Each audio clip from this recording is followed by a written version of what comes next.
الله الرحمن الرحيم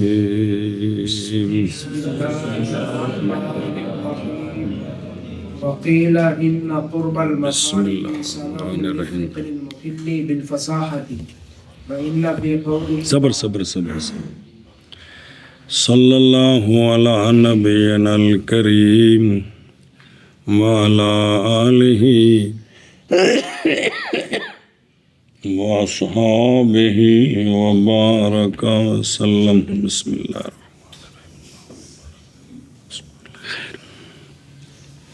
فصاحت فی المفرد کی تعریف کی تھی خالی ہونا مفرد کا تنافر حروف سے، غرابت سے، قیاس صرفی کی مخالفت سے۔ تنافر کی تعریف علامہ قزوینی نے نہیں کی تھی، علامہ تفتزانی صاحب نے کی تھی۔ تنافر ایک ایسی وصف ہے کلمے میں جو کلمے کے ثقل کو زبان پر واجب کرتی ہے یا اس کی ادائیگی کو مشکل کرتی ہے، نطق اس کا مشکل ہو جاتا ہے۔ یہ تعریف کی تھی، یہ علامہ کے نزدیک ہے جی۔ پھر علامہ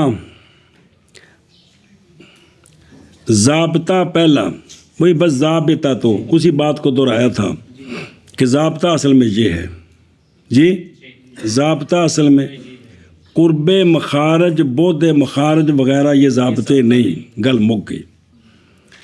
اور دوسرا ضابطہ تھا بود مخارج، کیا علامہ خلخالی نے کہا تھا جو تلخیص کے شارح ہیں کہ کیا سبب ہوتا ہے، یعنی ثقل کا عسر کا جو سبب ہے وہ کون ہے؟ بود مخارج۔ تو انہوں نے کہا تھا کہ اس میں جو منشا ہے نا، اس مستشذرات میں، وہ ہے تا اور زا کے درمیان شین کا آنا، یہ آپس میں متضادات الصفات ہیں، اس لیے کیا ہو گیا؟ ثقل ہو گیا۔ سنیں دو۔ اب تیسرا ضابطہ قرب مخارج، کیا؟ وہ کہتے ہیں قرب مخرج جو ہے نا یہ ثقل کا سبب ہے، یہ ثقل کا سبب ہے جی۔ سنیں جی کہ یہ علامہ زوزنی نے کہا ہے کہ مخارج کا قرب کہ حروف قریب المخرج جمع ہو جائیں تو یہ سبب بنتے ہیں کس کا؟ جو مخل جو فصاحت ہے جی، کیونکہ فصاحت تو یہ ہے نا کہ تنافر نہ ہو، تو تنافر یہی کہ ثقل ہو، کیا ہے ثقل؟ یہی ثقل جو ہے یہ عسر یا یہی تنافر ہے۔ ہوتا کس وجہ سے اس میں اختلاف ہے، لیکن سبب تو یہی ہے جی، کس کا؟ تنافر کا۔ تو ثقل کا سبب جو ہے وہ کیا ہے؟ قرب مخارج ہے جو مخل تو وہ کہتے ہیں کہ یہ جو ہے نا مستشذرات، تا شین زا یہ قریب المخرج ہے، تا اور زا تو ایک ہے، شین تھوڑا سا پیچھے ہے، یہ قریب المخرج ہے۔ تو قریب المخرجوں کی وجہ سے یہ متقارب المخارج ہے، اس وجہ سے کیا آ گیا؟ ثقل آ گیا۔ سمجھی گل؟ ہاں جی کیا کہ جی تیسرا ضابطہ جو علامہ زوزنی نے بیان کیا ہے وہ یہ ہے قرب مخارج ہے کہ حروف قریب المخرج جمع ہوتے ہیں تو ثقل اور عسر پیدا ہو جاتا ہے جی۔ جیسا کہ مستشذرات میں ثقل جو ہے وہ تا شین زا یہ قریب المخرج ہے، اس لیے ثقل پیدا ہوا ہے۔ اور بعض نے کہا ہے بے شک قرب المخارج، ان نہیں آخنا مخارج کا قرب المخارج سبب ہے ثقل کا، ایسا ثقل جو مخل بالفصاحت ہوتا ہے جی۔ اور بعض نے کہا ہے کہ بے شک قرب المخارج یہ سبب ہے ثقل کا، ایسا ثقل جو مخل بالفصاحت ہوتا ہے۔ وَإِنَّ فِي قَوْلِهِ تَعَالَى اعوذ باللہ من الشیطان الرجیم أَلَمْ نَعَهَّدْ ثِقْلًا قَرِيبًا مِنْ حَدِّ التَّنَافُرِ فَيُخِلُّ بِفَصَاحَةِ الْكَلِمَةِ لكن الكلام الطويل المشتمل على كلمة غير فصيحة لا يخرج عن الفصاحة. صبر صبر صبر صبر. علامہ زوزنی پر سوال ہے، اس کا وہ جواب دیتے ہیں، پھر علامہ اس کو فی نظر ان سے رد کریں گے. جی سوال یہ ہے کہ اگر یہ قول کیا جائے کہ قرب مخارج ثقل کا سبب ہے اور یہ مخل بالفصاحت ہے، لہذا جس کلمے میں تینوں میں سے کوئی بھی چیز پائے گی خالی نہ ہوا تو وہ کلمہ فصیح نہیں ہوگا. اور فصاحت فی المفرد کی تعریف نہیں کی کہ کلمہ فصیح تب ہوگا جو تینوں سے خالی ہوگا. اگر ایک چیز بھی پائی گئی، اگر اس میں تنافر پایا گیا تو تنافر کا سبب کیا بیان کیے؟ قرب مخارج. اب اس پر سوال ہے، اعوذ باللہ من الشیطان الرجیم، اللہ تبارک و تعالیٰ کے فرمان قرآن پاک کے اندر یہ کلمہ پاک علم اعہد، حمزہ اور عین دونوں کا مخرج کون ہے؟ حلق. حروف حلقی بھی بھول گئے جی، دونوں کا علم اعہد، اس میں دو قریب المخرج ہے، کون؟ حمزہ اور عین. تو پھر اس کے بارے میں کیا کہو گے؟ اس کے بارے میں تو علامہ زوزنی نے کہا کہ یہ جو کلمہ ہے جی کیا کہ جی سوال ہوا کہ اگر قرب مخارج سبب ہے اور اسر کا سبب ہے تو جس میں یہ ثقل ہوگا وہ تو کلمہ فصیح نہیں ہوگا، وہ مفرد فصیح نہیں ہوگا. تو اب سوال کہ قرآن مجید تو سارا فصیح ہے، بلاغت کے اعلیٰ درجے پر فائد، اس لیے اس کا مقابلہ نہیں ہو سکتا. تو قرآن مجید میں تو موجود ہے علم اعہد. اب اس میں الف اور عین، حمزہ اور عین یہ قریب المخرج دونوں کا قریب، مطلب دونوں کا مخرج ایک ہے، حلق. تو لہٰذا پھر اس کے بارے میں کیا کہوں گے؟ سنیں جی. تو زوزنی نے کہا کہ میں مانتا ہوں کہ اس میں ثقل ہے قرب مخارج کی وجہ سے جو تنافر کے حد تنافر کے قریب ہے، حد، اور یہ کلمے کی فصاحت کے مخل ہے، کلمے کی مخل ہے. کیا کہ جی؟ تو اس نے جواب دیا، علامہ زوزنی نے کہا کہ میں اس کو مانتا ہوں کہ اس میں ثقل ہے جو حد تنافر کے قریب ہے، جو کلمے کی مخل ہے. جی سنیں ان من کا لفظ رکھ کے چل دیں. اور بے شک اللہ تبارک و تعالیٰ کے فرمان میں دفع دخل یار دو علی ھذا ضابط، ضابطہ نہیں ضابط کون؟ زوزنی کہ اور بے شک اللہ تبارک و تعالیٰ کے فرمان علم اعہد میں کیا ہے؟ اس میں بے شک اس میں ثقل ہے جو قریب ہے حد تنافر سے، پس مخل ہے کلمے کی فصاحت کے. اب زوزنی نے مان لیا کہ علم اعہد کلمہ فصیح نہیں ہے. جی اور بے شک اللہ تبارک و تعالیٰ کے فرمان علم اعہد میں ثقل قریب ہے، ثقل ہے جو قریب ہے حد تنافر سے، پس مخل ہے کلمے کی فصاحت کے. تو سوال ہے تو پھر نعوذ باللہ قرآن پاک کے بارے میں غیر فصیح کا قول کر دیا تم نے، یہ کیا کہا ہے جی؟ کیا کہ جی یہ سوال ہے کہ آپ نے قرآن پاک کے کلمے کے بارے میں غیر فصیح کا قول کر دیا، تو جب جز غیر فصیح تو کل بھی فصیح ہوگا. جس آیت میں یہ وہ آیت بھی ساری غیر فصیح ہو جائے گی. کیا قول کیا ہے اس کا لاکن سے جواب دیا ہے. انہوں نے کہا ہے کہ کلام طویل جو مشتمل ہو، کلام طویل جو فصیح ہے، کلام اگر ایک کلمہ غیر فصیح پر مشتمل ہو تو وہ فصاحت سے نہیں نکلتی، وہ فصاحت سے، لہذا یہ کلمہ تو غیر فصیح ہے لیکن جس آیت میں ہے وہ فصاحت سے نہیں نکلے گی. ہاں جی کیا کہ جی؟ تو اس کا جواب دیا لاکن سے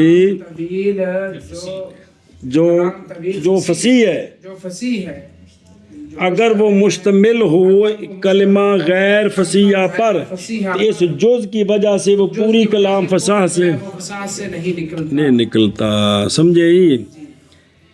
لیکن کلام ایسی کلام جو طویل ہو، مشتمل ہو، کلمہ غیر فصیح پر نہیں نکلتی فصاحت سے.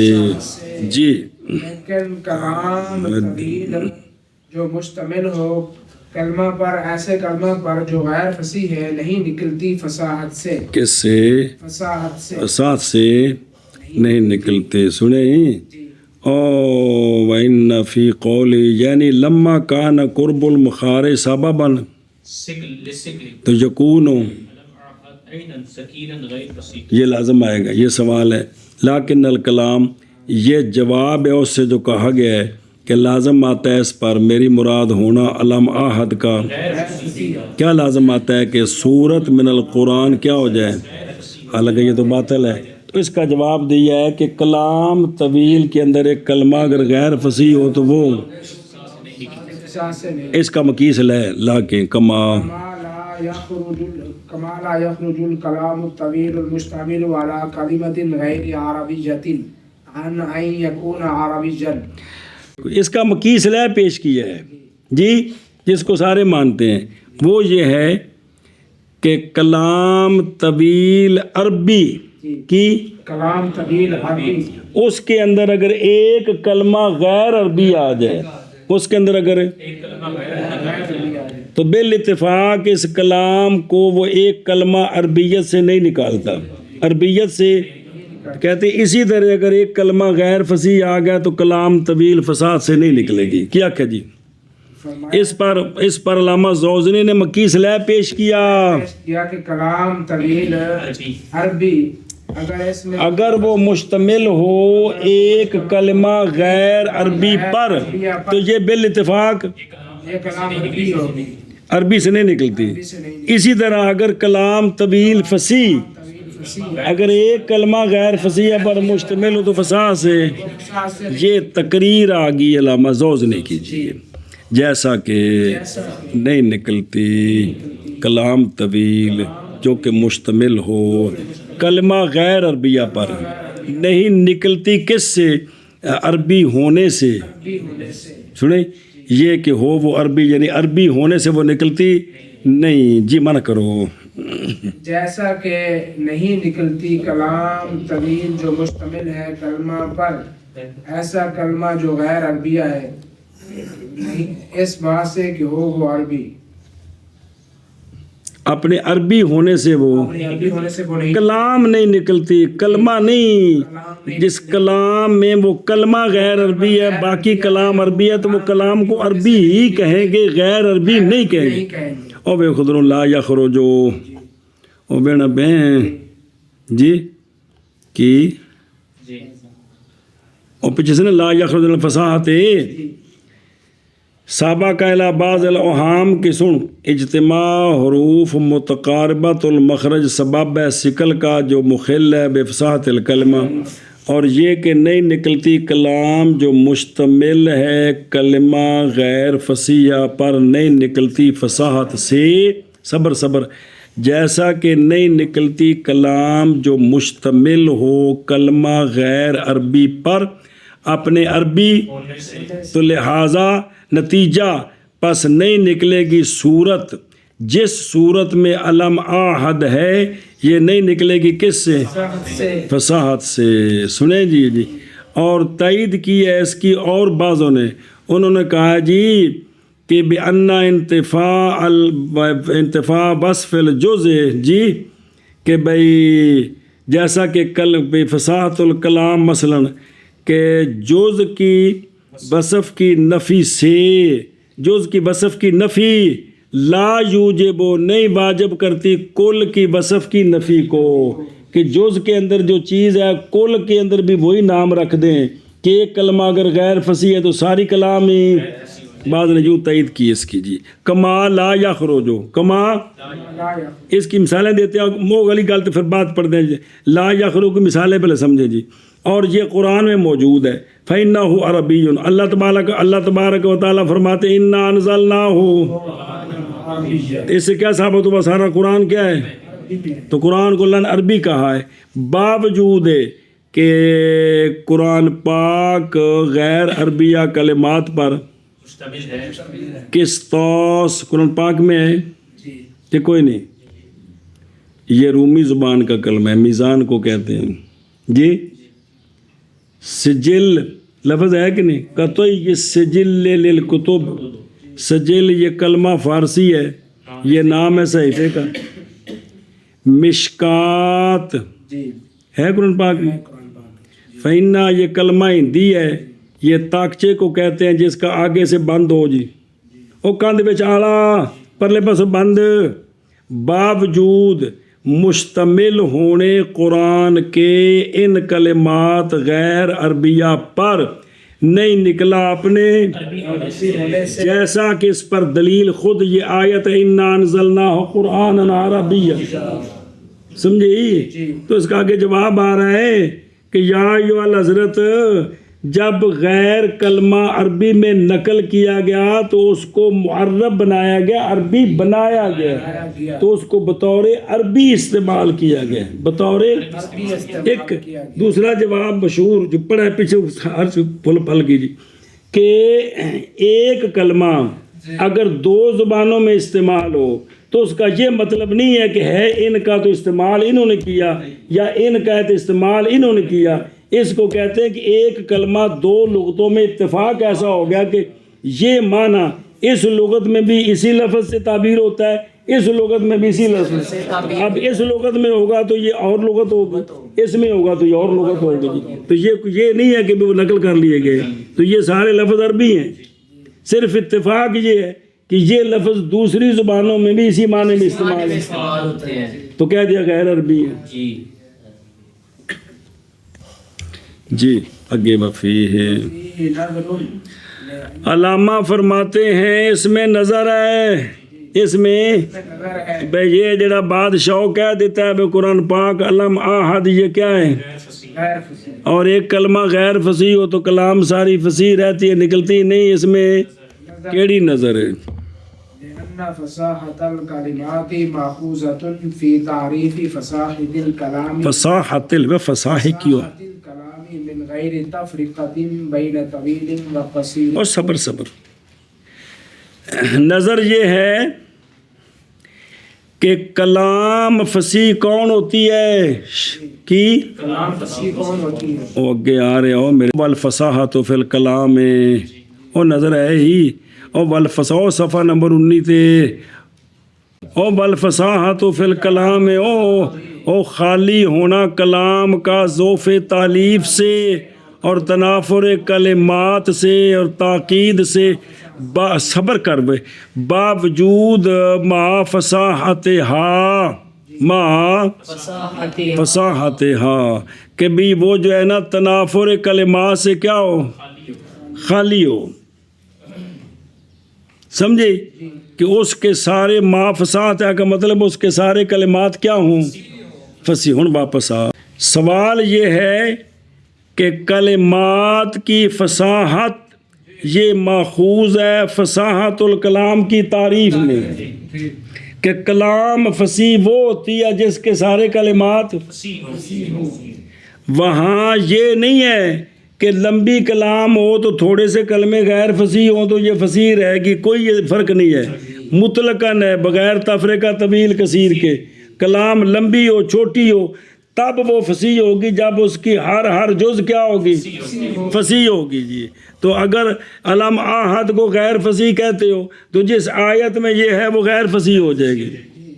تو لازم آئے گا نعوذ باللہ قرآن پاک میں بعض آیتیں غیر فصیح ہیں. جی ہاں جی کیا کہ جی فرمایا دلیل دیتے ہیں اس میں نظر ہے. نظر کیا ہے؟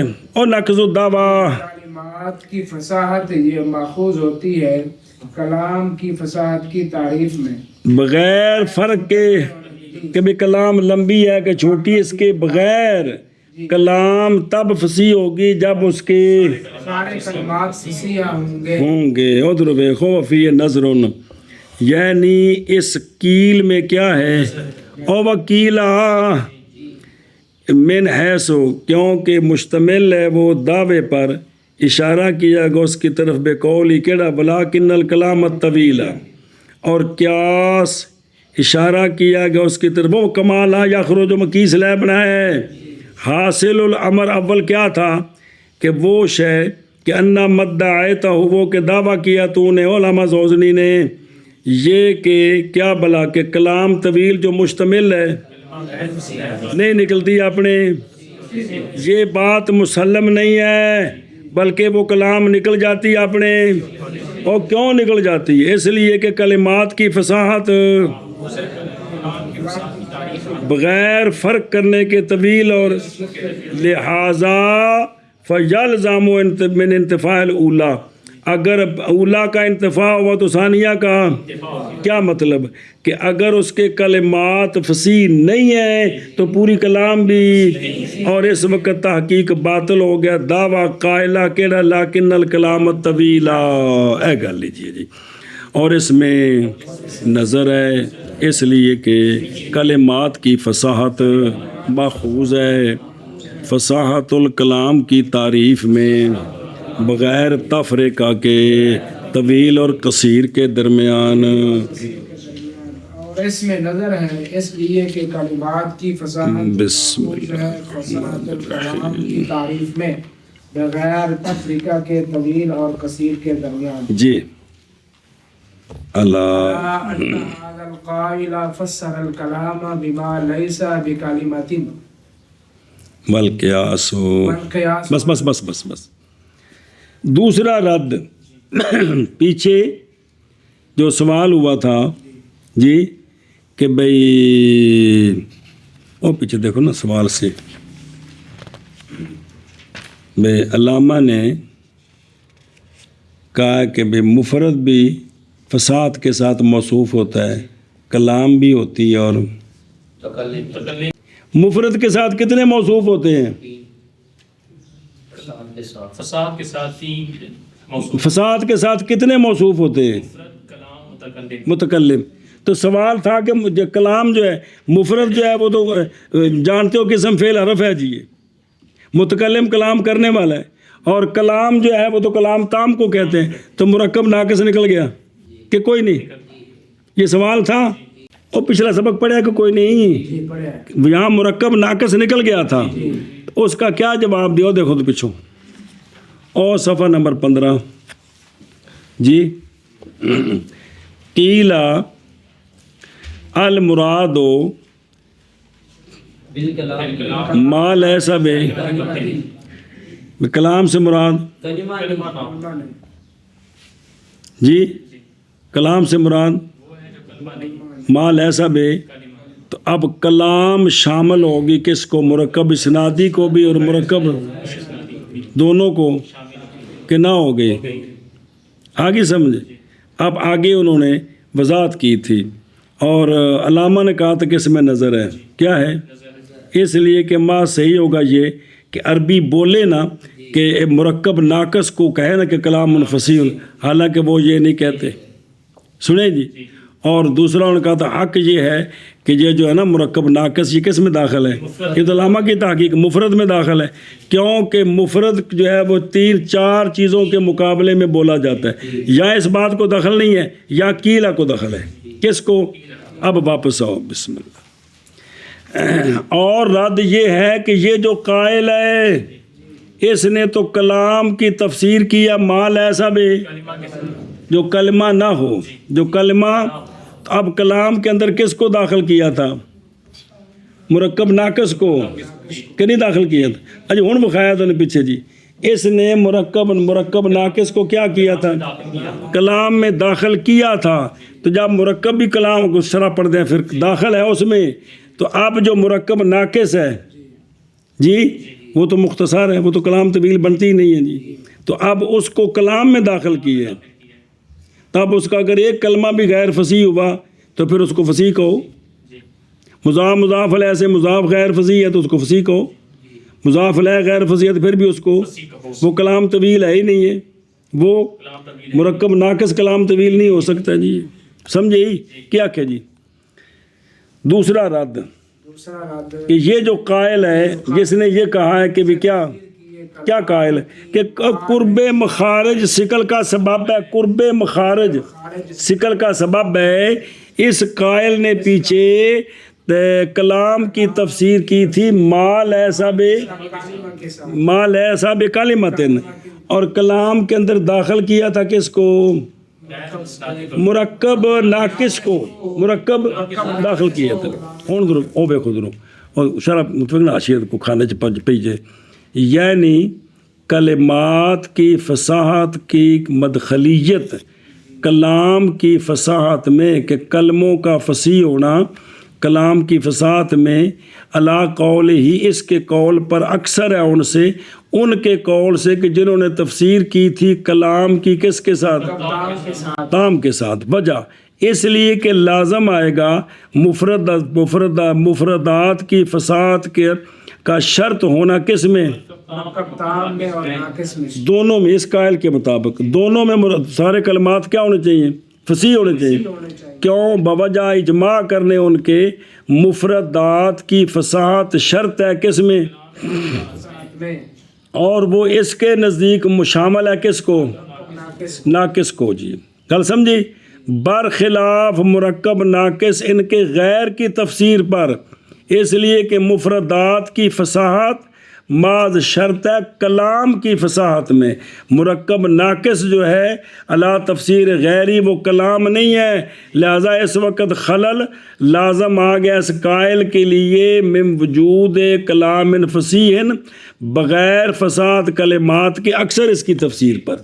وہ جو کہتے ہیں کہ کلام مرکب تام ہے، ان پر ایک اعتراض ہوگا کہ اگر کلمہ غیر فصیح ہوا تو کلام تام غیر فصیح لازم آتی ہے۔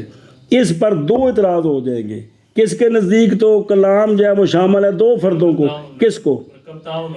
ناقص کو، لہذا مرکب تام میں مرکب ناقص دونوں میں سارے کلمے فصیح ہوئے تو یہ ہوں گے۔ اب اس پر اگر مرکب ناقص کا کوئی کلمہ غیر فصیح ہے تو یہ تو اس پر سوال ہو جائے گا۔ جی تو اس پر تو سوال الٹا زیادہ ہو گیا۔ جی کس پر؟ جس نے یہ کہا ہے علاوہ ازیں یہ قائل تفسیر کرتا ہے کلام کی ما لیسا بکلمتن کے ساتھ۔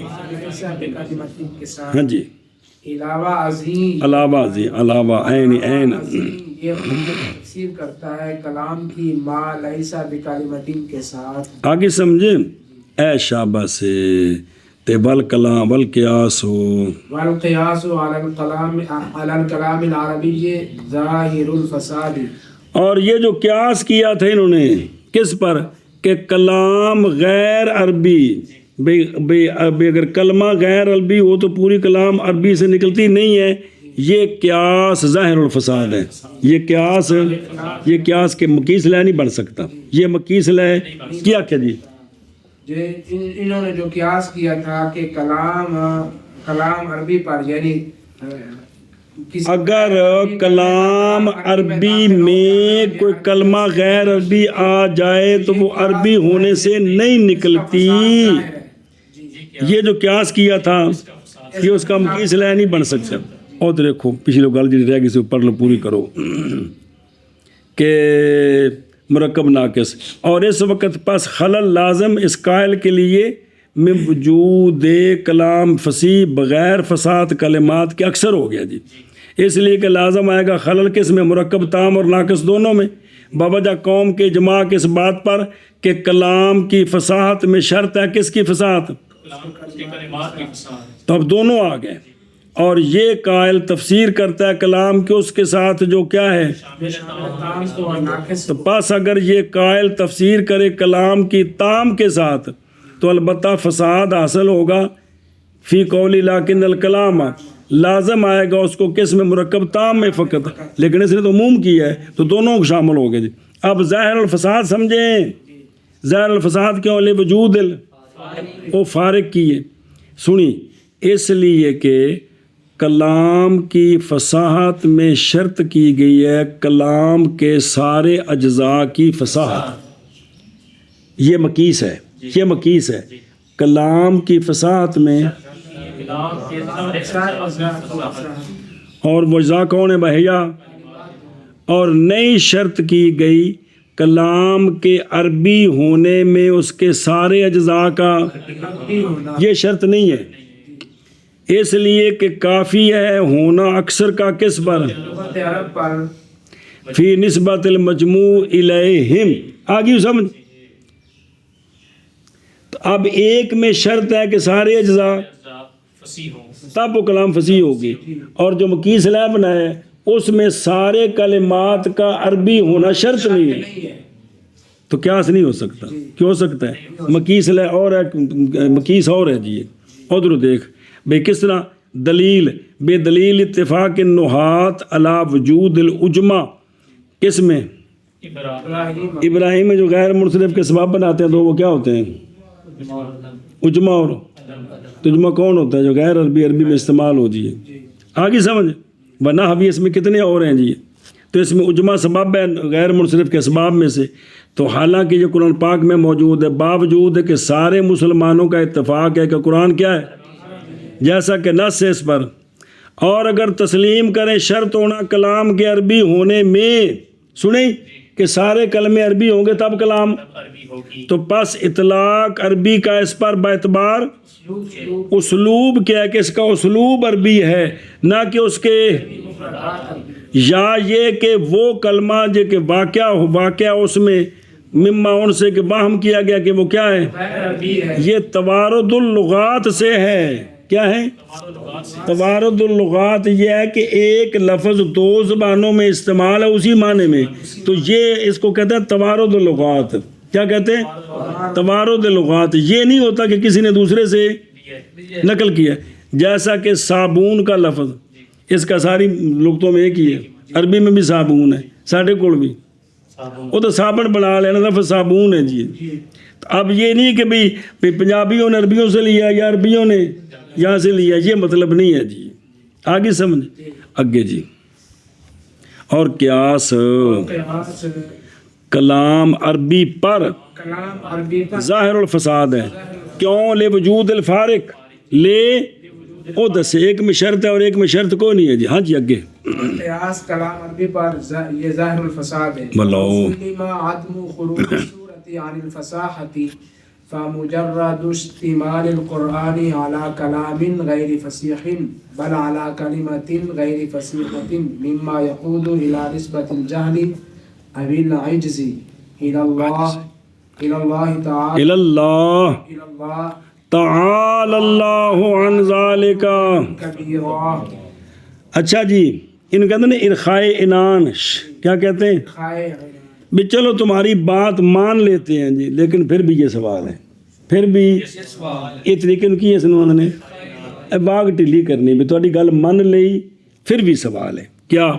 اگر تسلیم کر لیں کہ کلمے کے غیر فصیح ہونے سے کلام فصاحت سے نہیں نکلتی، کہ وہ صورت جس میں کلمہ وہ صورت فصاحت سے، اس کو مان لیتے ہیں، اس کو، لیکن صرف قرآن کا مشتمل ہونا کلام غیر فصیح پر یا قرآن کا مشتمل ہونا کلمہ غیر فصیحہ پر، کس پر؟ جیسے یہاں بات چل رہی کلمہ غیر فصیحہ پر مشتمل ہونا، یہ صرف یہ اشتمال ان چیزوں سے ہے جو پہنچائے گا نعوذ باللہ اللہ تعالیٰ کی طرف جہل کی نسبت کرنے تک یا عجز کی نسبت تک پہنچائے گا جی. حالانکہ اللہ تعالیٰ جہل سے عجز سے علوًا کبیرہ ہے جی. ہاں جی کیا کہ جی. اور اگر یہ بات مان لی جائے کہ نہیں نکلتی، بے کلام جو ہے وہ فصاحت سے نہیں نکلتی ایک کلمہ غیر فصیح ہونے کے جی، تو لیکن صرف اور صرف یہ کہنا کہ بے کل جو ہے نا قرآن پاک مشتمل ہے کس پر؟ کلام غیر فصیح پر. وہ بل سے ترقی کی بھی کلام نہیں بلکہ ایک کلمہ غیر فصیح پر مشتمل ہے، تو یہ چیز پہنچائے گی، وہ قائد بنے گی، کھینچے گی کدھر کہ نعوذ باللہ بھی اللہ کی طرف نسبت کریں کس کی؟ جہل کی یا عجز کی. سمجھیو ہونو بے خود کس طرح لازم آبی اغتیان کری او بلو سلمہ. یہ تسلیم للدعویٰ ہے، نظر آ رہی ہے، یعنی تسلیم کرتے ہیں ہم وہ کہ جو دعویٰ کیا تو نے علامہ کیڑا علامہ زوزنی نے، مانتے ہیں ہم یہ کہ صورت نہیں نکلتی فصاحت سے، سن باوجود صورت کے مشتمل ہونے کے کس پر، لیکن لازم آئے گی تجھے شے آخر، وہ کیا ہے؟ واقعہ ہونا ایک شے غیر فصیح کا کس میں، اور وہ باطل ہے. اس لیے کہ یہ چیز پہنچائے گی نسبت کرنے کی طرف ادھر، لہذا یہ دعویٰ اس قائل کا باطل ہو گئے. جو چیز اللہ کے نعوذ باللہ اللہ کی طرف نقص کی نسبت کرنے پر پہنچائے وہ چیز باطل ہے، وہ چیز بلاؤ سلما اور الجہل بالعجز. اے دیکھ ان کے میں لازم آیا اور نظر آ رہی وہ یہ بیان اس کا یہ تو سنی کہ قرآن کا مشتمل ہونا صبر کرے جے غیر فصیح پر. جب قرآن میں ایک کلمہ تو ہم پوچھتے ہیں یا اس وجہ سے ہے کہ اللہ تعالیٰ کو نعوذ باللہ پتہ نہیں تھا کہ یہ کلمہ غیر فصیح ہے جی، یا اللہ کو لعدم علم تعالیٰ بیانہ ہو غیر فصیح ہے، یا بوجہ عدم علم کے کہ فصیح اولا ہوتا ہے غیر فصیح سے، دو میں سے ایک بات ہے. یا نعوذ باللہ یہ لازم آئے گا کہ اللہ جو ہے اس کو پتہ نہیں تھا کہ یہ جو کلمہ میں استعمال کر رہا ہوں، یا یہ ہے کہ نعوذ باللہ بھی اللہ تعالیٰ فصیح اور غیر فصیح کے امتیاز کا علم نہیں رکھتا جی، نعوذ باللہ من ذالک. تو کیا لازم آیا؟ اور یا پتہ تو تھا کہ یہ کلمہ غیر فصیح ہے لیکن اس کی جگہ فصیح اللہ لا نہیں سکا، تو پھر یا لعدم قدرت ہی علی ابدال غیر الفصیح، بھئی غیر فصیح ملا نہیں ہے تو فیلزم یہ عجز لازم آ گیا. تو اللہ تعالیٰ تو جہل سے بھی پاک ہے، اس لیے ایسی بات کرنی جو اس نتیجے تک پہنچائے یہ غلط ہے جی. اور سمجھ آئی گل کہ کوئی نہیں چل وہ. اور اگر تسلیم کی جائے کر لیا جائے صورت کا نہ نکلنا فصاحت سے، تو پس صرف قرآن کا مشتمل ہونا کلام غیر فصیح پر بلکہ کلمہ غیر فصیح پر، یہ کیا ہے؟ مما ان چیزوں سے ہے جو پہنچائے گی اور کھینچے گی کدھر؟ نعوذ باللہ جہل کی نسبت کرنے کی طرف یا عاجزی کی نسبت کرنے کی طرف اللہ تعالیٰ کی طرف. بلند ہے اللہ تعالیٰ اس سے بہت بلند جی. شاباش جی. اور اگر تسلیم کر لیا جائے کہ صورت کا نہ نکلنا فصاحت سے، کہ نہیں نکلتی صورت فصاحت سے، تو بس صرف قرآن کا مشتمل ہونا کلام غیر فصیح پر بلکہ ایک کلمہ غیر فصیح پر، یہ ان چیزوں سے ہے جو پہنچائے گی جہل کی نسبت، جہالت کی نسبت کرنی یا عجز کی اللہ تعالیٰ کی طرف. تعالی اللہ عن ذالک علوا کبیرا، بہت بلند. بہت بلند.